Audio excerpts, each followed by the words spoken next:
Iran ने जवाबी कार्रवाई के 18वें मरहले में इसराइल पर फिर मिसाइलों की बरसात कर दी।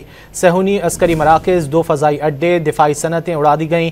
कमांड एंड कंट्रोल मराकज़ को भी निशाना बनाया गया।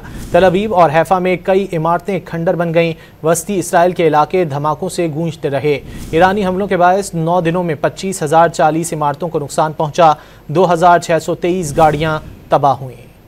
ईरान की जानिब से इजरायली जारियत के जवाब में ऑपरेशन वादा सादिक भरपूर तरीके से जारी है। तेहरान ने तल अवीव समेत इसराइल के मुख्तलिफ इलाकों में मिसाइलों की बरसात का 18वां मरहला मुकम्मल कर लिया। खातिमुल अंबिया हेडक्वार्टर की जानिब से नई कार्रवाइयों में सियोनी फौजी मराकज़, 2 फ़ज़ाई अड्डे, दिफाई सनतें और कमांड एंड कंट्रोल मराकज़ को निशाना बनाने का दावा किया है। हमलों के बाइस तल अवीव, हैफा और वस्ती इसराइल के इलाके धमाकों से गूंजते रहे और कई इमारतें खंडर बन गयी। ईरान से फायर किए गए मिसाइल वस्ती इसराइल के इलाके डैनगश में भी गिरे। हर जानिब सायरन की आवाजें सुनाई दी और यहूदियों को जान बचाकर भागते देखा गया। इजरायली हुकाम की जानिब से ईरान हमलों में अब तक होने वाले नुकसानात की तफसील जारी कर दी गई है। रिपोर्ट के मुताबिक 25,040 इमारतों को नुकसान पहुंचा, 2,623 गाड़ियां तबाह हुई, जबकि 8,190 अफराद को मुख्तलिफ महफूज इलाकों में बसाया गया है। ईरानी मीडिया ने बताया कि इसराइल पर ईरान के हमलों में 50 से ज्यादा हलाकतें हुई हैं, जबकि इजरायली हुकाम की जानिब से अब तक 24 इसराइलियों की हलाकतों की तस्दीक की गई है, जबकि सैकड़ों जख्मी हैं।